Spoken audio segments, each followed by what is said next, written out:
Hi guys, this is Shifali welcoming you all on the first ever episode of my podcast. Thank you so much for tuning in. This is really exciting.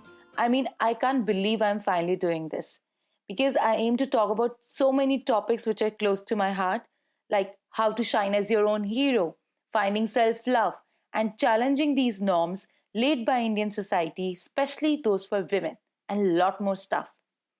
So, this podcast is about my journey, my life story, and thus it's all the more special to me.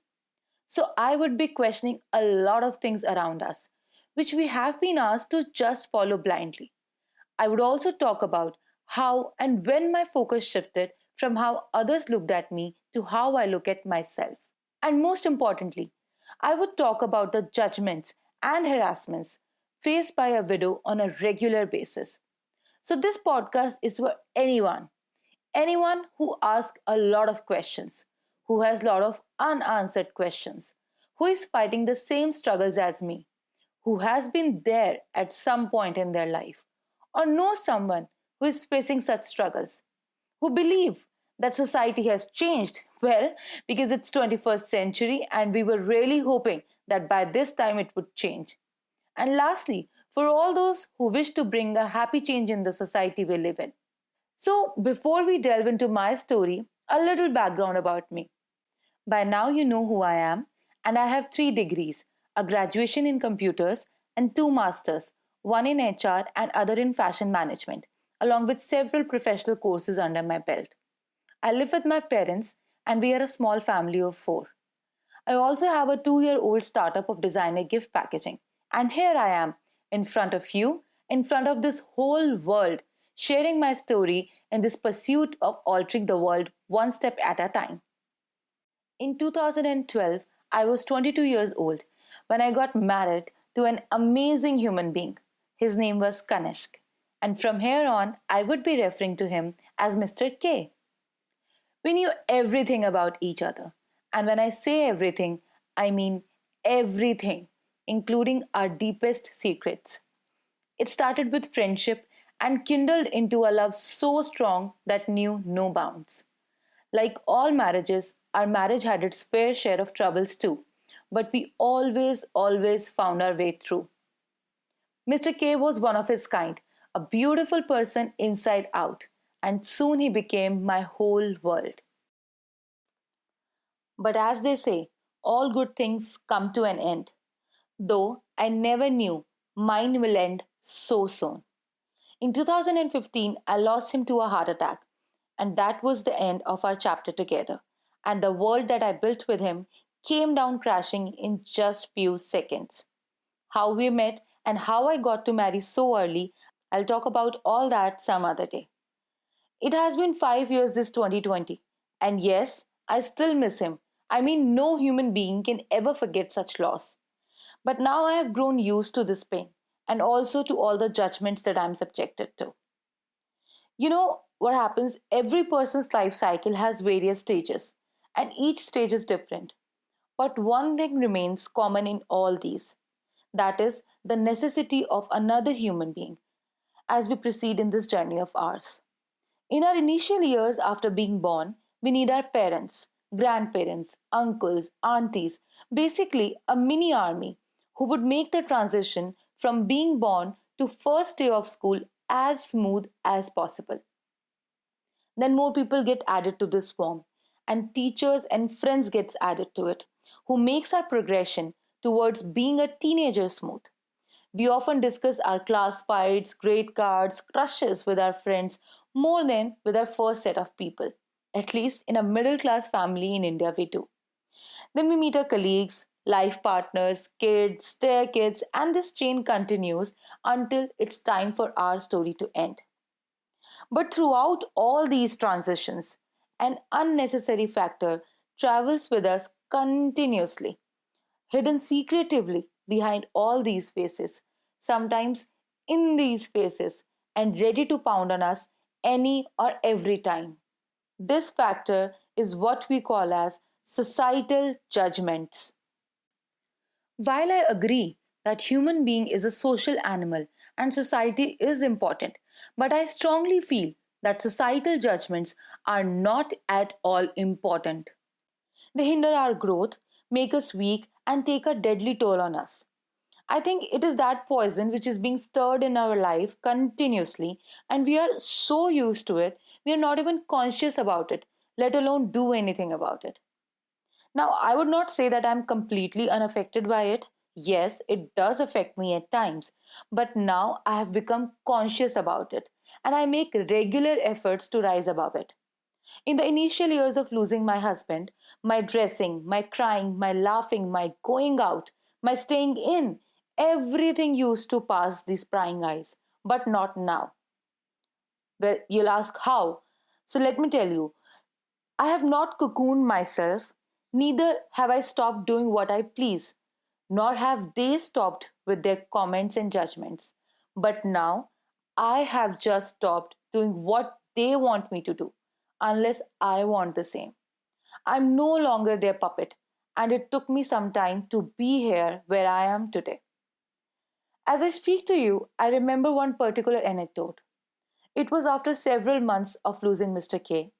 One of our relatives was repeatedly requesting my mama to visit them along with me. And to quote them, they said it would be a nice change for her as she has not stepped out for so long. I did not attend their son's marriage because it happened during the same time. So this occasion was special for two reasons. My first step out of the house in real world, and second, I was about to meet their new daughter-in-law in person for the first time. So after much hesitation, persuasion and reluctance, I finally gave in. I got up and got ready. I wore a simple knee-length black solid-colored dress with slightly colorful shrug, a flat pair of bellies, tied up hair with just a lip gloss. Now, please remember these details. I went out to meet them with my mother. We reached there after a 1.5 hour long drive and were met by the relative's family.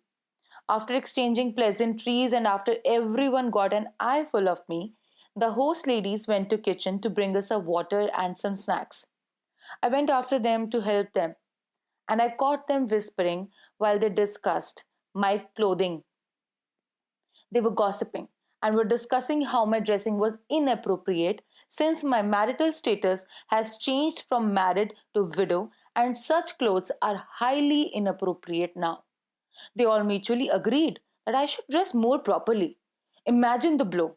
As an Indian girl, this was not the first time someone questioned something about me. But this time it was hard to just let it slide.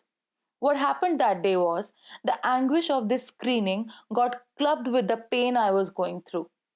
At that time in my life, all I needed was support, not criticism, not sympathy. And if someone is incapable of lending support, then all I needed was to be left alone. I was neither asking support from others nor I was looking forward to this critical analysis of my walk, talk, dressing sense, and pretty much everything about me. While I was seeking solitude in the pain life has thrown at me, I stepped out on this family's invitation, my first human interaction apart from my immediate family after the tragic loss that we faced, and such reactions from none other than the family of my relatives. I was shocked, I was hurt, and I was once again devastated. I started finding faults in myself. I wanted to run and hide in my mother's lap. I believed that there is something wrong with me once again. I wanted to cry, to shout. I wanted to tell my mother to get up and leave without giving any reasons for doing so. I once again wanted to ask, where am I wrong in all this? What did I do to deserve all this? And why am I being subjected to this critical analysis? And who are these people to judge me? What have I done? And lastly, I blamed my family who forced me into dressing like this. Can you imagine what it would have felt like? It's been almost 5 years to this incident, but it still made my eyes wet as I narrate this to you. That day, I should have asked everyone out there, is there a dress code?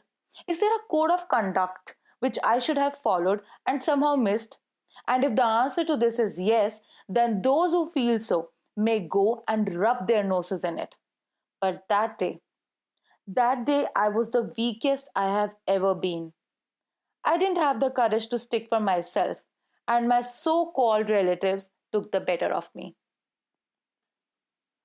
Well, I have one question for the society out there, for all of you out there.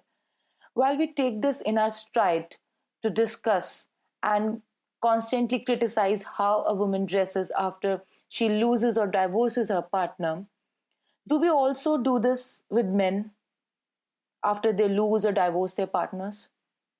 Do we also discuss how he should not wear shorts, how he should only wear kurta pajamas, or how he should only wear pant and shirts? Do we do that? And if not, then why do women? Are they not human?